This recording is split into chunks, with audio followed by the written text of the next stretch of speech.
Nightcast. Stephen Lloyd Gilbreth brings you the current news from the world today and how it relates to Bible prophecy. Understanding the end-time events leading to the peaceful world tomorrow. Ladies and gentlemen, Stephen Lloyd Gilbreth. Greetings, friends, and welcome to this May 11, day after Mother's Day edition of Nightcast. We weren't on yesterday because of Mother's Day, and tonight we have a lot of stories, so grab a rope and hang around because we've got a full night of news, beginning with this aerial footage that I'm rolling in the background. Let me bring it forward, showing a severe storm that has rolled through the southern United States, killing at least 5 people and leaving more than 43 injured. Homes were flattened as a tornado ripped through Van, Texas. This aerial footage shows the extent of the damage.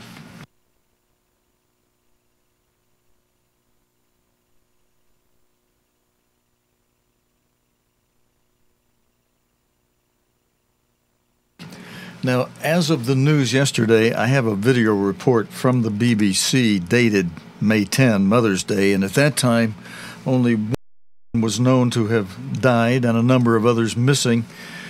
As the lead story here for this one, friend, says, tornadoes, heavy winds, and hail storms caused widespread damage in several American states. Elizabeth Herr from ABC News has this report. Severe storms ripping across the plains. Wow! Tornadoes once again touching down in Texas, killing one in Cisco and causing what authorities are calling a considerable amount of damage in Eastland County. The rain there so heavy, assessing the damage too difficult.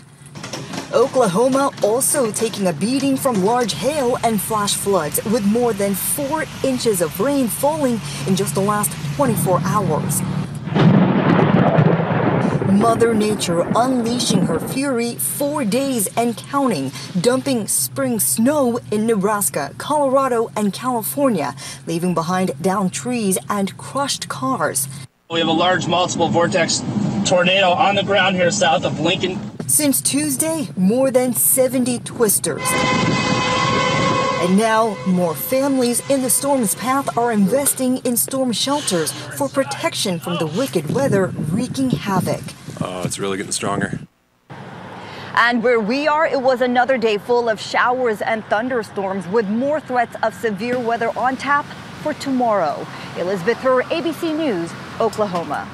And friends, we have this report from BBC. Well, what's happening to my buttons? Oh, yeah, friends, I'm sorry. I've been forgetting to do this, and I really need a television director or switcher during our program, but we got it. This video from BBC with Trans Thompson is another report on this same thing. Mother's Day 2015. It will be a day this woman will never forget. Every year on the second Sunday in May, Americans celebrate all things motherly. But in Texas, it was Mother Nature who stole the show. This rainbow spotted on Saturday might have been harmless, but the tornado you can see rolling in behind it triggered all kinds of extremes. On Saturday evening, Texas was hit with lightning, wind, hail, snow, and flash flooding across the state, damaging dozens of homes and an animal hospital. First thing I saw was my roof down, because I live in the house over here, and so the roof was off and on the truck, and then all of the tree damage. I was worried that one of them had fallen on the barns, but all of the horses seem okay. On Sunday, the National Guard was called in near Denton County as floodwaters trapped people in their cars and homes. In the town of Crum, a flooded creek swept cars clean off the road. The National Weather Service warnings for the area will remain in effect until Monday evening.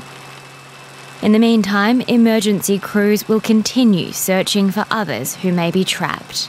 Sophia Tran-Thompson, BBC News. Friends, that was from yesterday. Now from today, an update on this, where the tornado has gone into Missouri and ripped through a small town there, severely damaging homes and downing trees and power lines. Well, the rest of this is dark, but it doesn't look bad.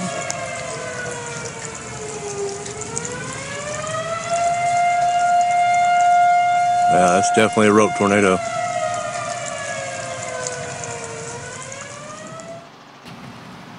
Now, this tornado struck Orrick, Missouri on Saturday night. Local media reported that there had been no injuries or fatalities. Orrick has a population of approximately 800 residents and lies around 30 miles, 50 kilometers northeast of Kansas City. One eyewitness, Paul Schmidt, in the neighboring state of Kansas, filmed the tornado, and this is courtesy of him.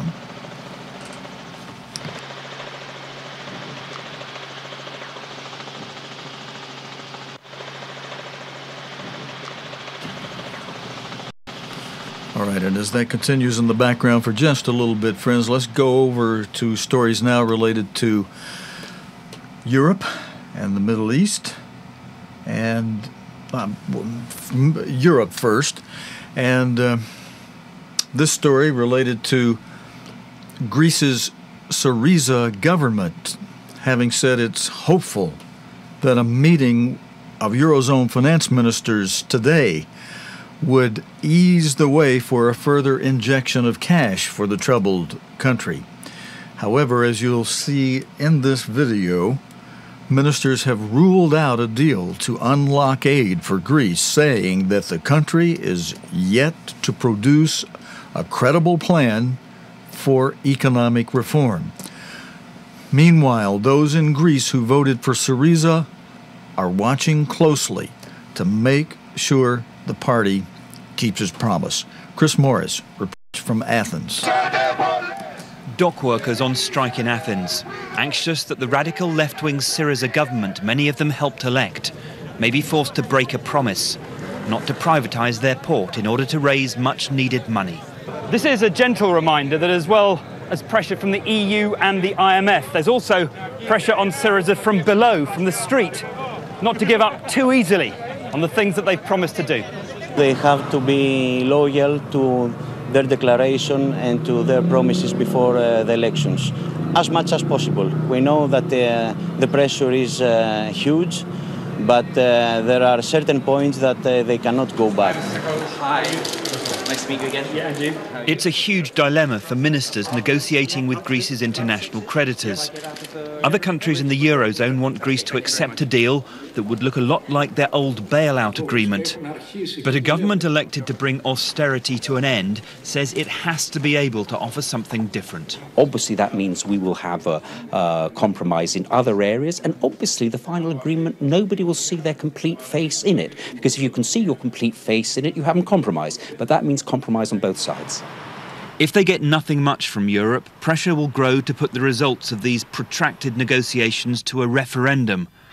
And with some in Syriza calling openly for a default on Greek debt and exit from the euro, the result would not be a foregone conclusion. Chris Morris, BBC News, Athens. Thank you, Chris Morris. And BBC News spoke to people on the streets of Athens. The producer for this is Jasmine Coleman. We don't know what's going to come after. People don't spend any money. They're afraid to go to buy something on the jobs, because my two boys working in a construction. The construction is almost dead now.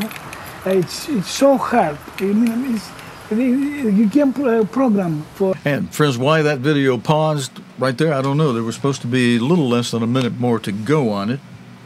Let's just try this. Nope, looks like that one's frozen up. Well, I hope the rest of our videos tonight are not going to do that, because I want to be able to tell you about some more things from Europe. With the European Commission gaining strength as all these things happen, the European Commission is proposing that all EU member states have a quota of refugees that they must take in. It's an attempt to try to deal with the thousands of migrants who are crossing the Mediterranean Sea into Europe illegally, risking their lives in the process. Leaders are due to debate the plans, which include resetting 20,000 migrants over 5 years. And they are going to be talking about this in next month's EU summit. The BBC's Gavin Lee reports from Brussels. This is the uncomfortable reality that Europe faces. More than 60,000 people have tried to cross the Mediterranean from Africa this year, according to the UN. 1,800 have died. After one single tragedy last month where more than 800 migrants drowned, an emergency EU summit was called. It led to the search and rescue mission being increased and a plan to target the traffickers. But there was no agreement on what to do with the migrants once they reach southern Europe. I think it's right for Britain to step forward, for the Royal Navy to play a role. They'll be saving lives, not offering people asylum in the UK, but saving lives and taking them to Italy or to other nearby countries. This week, the European Commission is proposing that each country take in a set number of asylum seekers, a quota. The frontline states of Italy, Greece and Malta say they're struggling to cope. They're being supported by Germany. But a number of northern European countries, including Britain, are reluctant to get involved. The UK has a special deal here. It has the legal right to opt out of decisions of this kind that concern asylum seekers. They can also opt in or make a voluntary contribution to be seen to be a fair player or to show some sense of humanitarian solidarity with the rest. Another proposal being put forward by the EU is to organise a legal means for migrants to come to Europe to lessen the need for traffickers. The UN is calling on EU countries to agree to resettle 20,000 migrants in the next 5 years. In next month's EU summit, leaders will debate the plans. For David Cameron, it's another European issue that could become a defining marker of his legacy. Thank you, Italia. Gavin Lee, BBC News, Brussels. Now, friends, you hear a big part of the problem in that, and for example, as you heard the Prime Minister of England say, well, we just want to be a good guy and help rescue people, and we'll drop them off over in Italy. Now, depending on what the EU does with the status of refugees, you heard in this same story how they're going to try to make it legal for 20,000 of them. They're going to legalize 20,000 of those illegal migrants and make them be okay to be in Europe, and that creates the problem that once a person's okay to be in Europe, they have free migration. And so what Mr. Prime Minister of England is saying there, that we'll drop them off in Italy, a lot of them may migrate on over into the UK after that. So this, you say what sounds good in the news, but if you don't think it all through, you're just helping create problems just to try to be a quote-unquote good guy. There's more on this. Thousands of refugees from Bangladesh and Myanmar are stranded at sea close to Thailand, according to the International Migration Agency. The International Organization for Migration, IOM, told the BBC a Thai crackdown on recent arrivals meant many smugglers were now reluctant to land. As many as 8,000 people are believed to be stuck on boats, the IOM said. The BBC's East Asia editor, Jill McGivering, reports. Some of them are being held in waters off Thailand, we understand, perhaps being asked to give final payments to the people who've smuggled them, for example. Others may be looking for other routes now that the Thai network has been disrupted. Possibly that's why we're seeing people in large numbers arriving now in Indonesia and Malaysia. And are most of these people Rohingyas?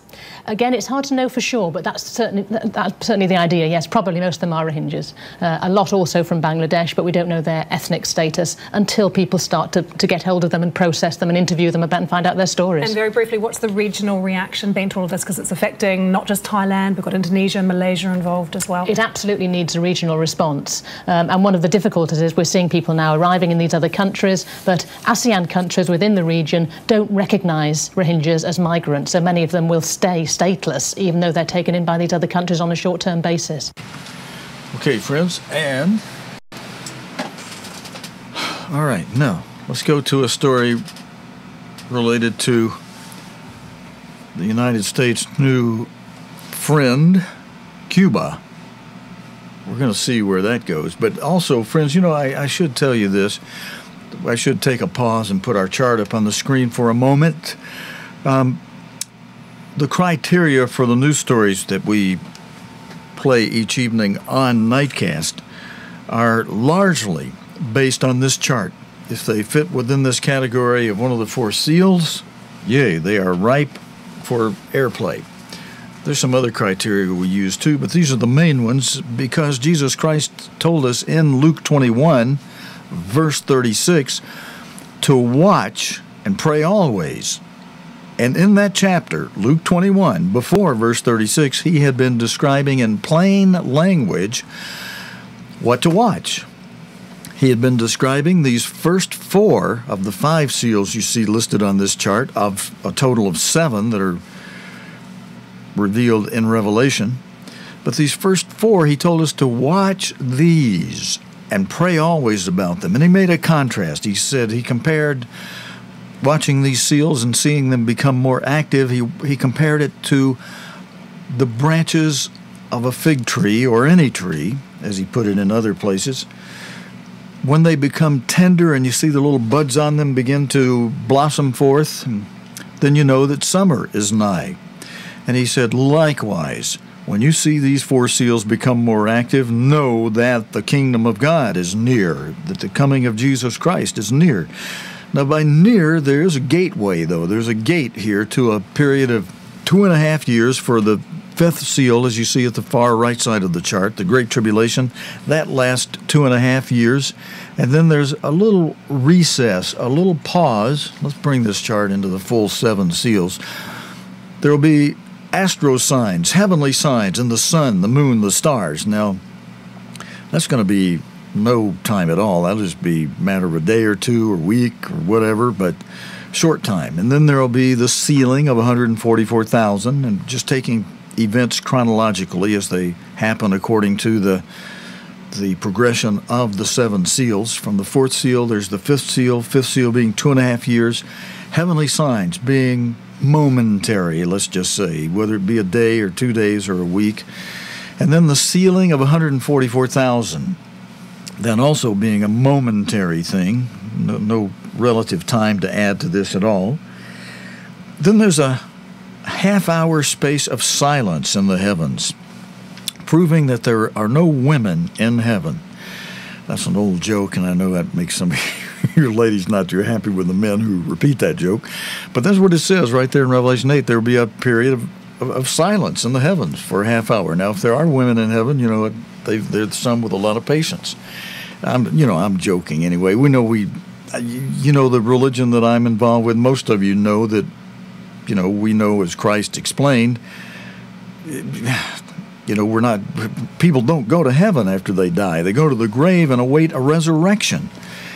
And then in both cases, it's a resurrection back to this earth, whether you be transformed in the Spirit and rule with Christ for 1,000 years, or spend another up to 100 years, whatever, in the flesh again, during a second resurrection, during which people prove themselves in overcoming and developing character and becoming qualified to be born into that kingdom, born again, born into that kingdom as spirit and part of the family of God.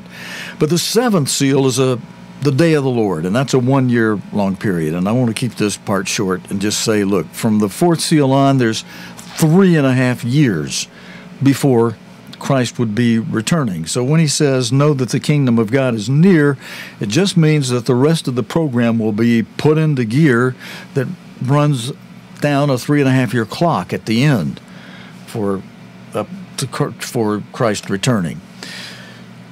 With that in mind, and with the seals, let's hit the seals real quick. The first seal, let's just cover that one. I gotta finish this program and all the news tonight and deal with some local news that I'm helping some local stations with this evening.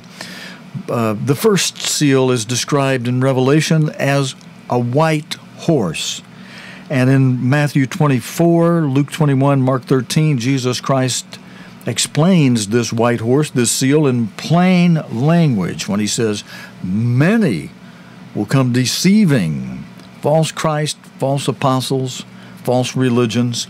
Many will come saying that I, Jesus, am the Christ, and yet they will deceive many. With just that little introduction right there, let's go to our next story, friends. Remember, white horse, look at this white robe. Cuban President Raul Castro has met Pope Francis at the Vatican, where they exchanged gifts, as you'll see in this video. The pontiff played a key role in helping to thaw relations between Cuba and the United States. Interesting. Maybe some of us didn't realize this before. The pontiff, according to this news story lead-in, played a key role in helping to thaw relations between Cuba and the United States. So, it sounds like the President of the United States is bowing to another world leader, this one not of a nation, so to speak, not of a nation, but of an area, of a worldwide organization, from Rome, the Pope. But President Castro said he was so impressed with the Pope that he might return to the faith he was born into. David Wiley reports from Rome. This was not a state visit, simply a long private chat in Spanish without interpreters. It enabled Raul Castro to thank Pope Francis in person for his role in breaking more than half a century of antagonism between Cuba and the United States. Then there was an exchange of gifts. Pope Francis will spend 2 days in Cuba on his way to the United States in September. He seems to have enchanted the Cuban leader, who, like his brother Fidel Castro, was baptized a Catholic. Later, President Castro met the Italian Prime Minister Matteo Renzi. He made it clear that he was deeply impressed by his talk with the first Pope from Latin America. If the Pope keeps on talking this way, sooner or later I'll start praying again, and I'll return to the Catholic Church. And I'm not kidding. I'm a communist, and the Cuban Communist Party has never accepted religion. But now, by allowing it, we're taking a step forward. Relations between Havana and the Vatican have improved in recent years after visits to Cuba both by the late Pope John Paul and by Pope Emeritus Benedict. Many church activities were suppressed after the communist revolution. But Raul Castro attended a Jesuit-run school in Cuba, and he joked that in a certain sense he felt he was a Jesuit, just like the Pope.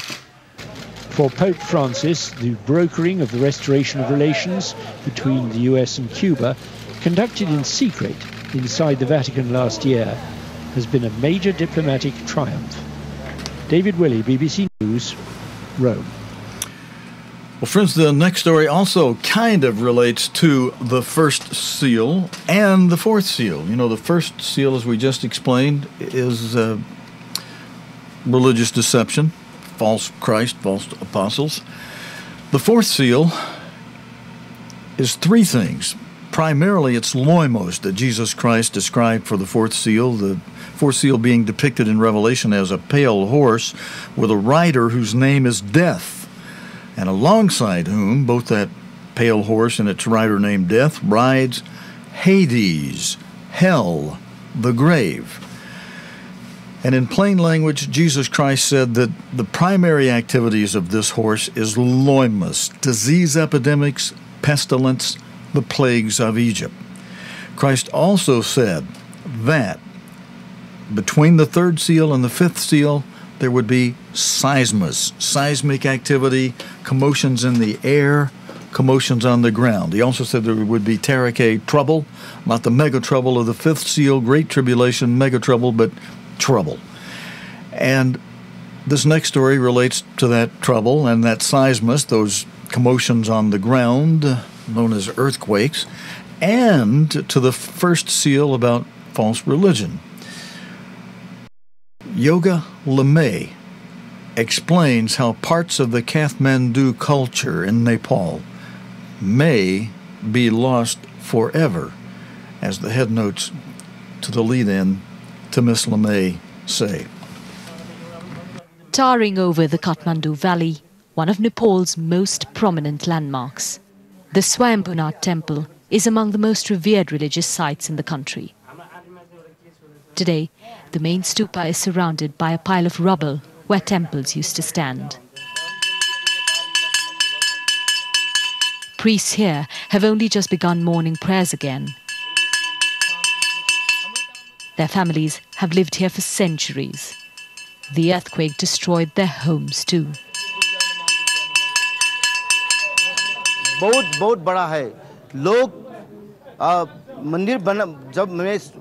us, this is like a mother and father. My parents told me that people would save money on their food and donate it to get it built. That's the kind of devotion people have towards the temple. I can't express in words what has been lost. But they are trying to save whatever remains of the ancient structures. Even as there are fears, the whole complex may have been left unstable. There's still to check whether this golden towers faced any structural damage, but right next to it there used to be a stupa here which will have to be completely rebuilt. The earthquake's taken away a big piece of Nepal's heritage. Across the city of Kathmandu, some of the historical and religious sites have been worst affected. The terrifying moment captured by a tourist at the Patang Darbar Square. Two temples built 300 years ago crumbled in a matter of seconds. Today, what would have been full of tourists is partly in ruins. The royal complex was famous for its intricate carvings and beautiful architecture. Some parts are lost. We need to phase it out in 2 years. It's no use trying to do everything immediately.